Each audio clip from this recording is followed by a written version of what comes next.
আসসালামু আলাইকুম। কেমন আছেন? নিশ্চয়ই সবাই ভালো আছেন। আলহামদুলিল্লাহ আমিও ভালো আছি।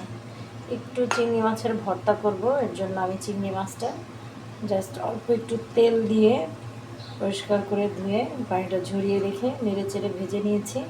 সাথে দিয়েছি কাঁচামরিচ, শুকনো মরিচ আর 2-4 কোয়া রসুনের দিয়েছি। এটা আমি হালকা করে ভেজে দিয়েছি।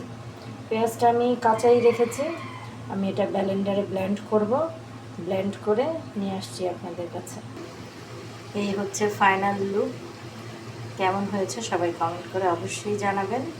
আমি পেঁয়াজটা খুব বেশি ব্লেন্ড করি নাই, আগে চিংড়ি মাছটা ব্লেন্ড হওয়ার পরে লাস্ট দিকে আমি পেঁয়াজটা দিয়েছি। দেখুন পেঁয়াজটা এরকম আস্তে আস্তেই আছে। লাস্ট মোমেন্টে আমি পেঁয়াজটা দিয়েছি, জাস্ট একবার দিয়ে রেখে দিচ্ছি।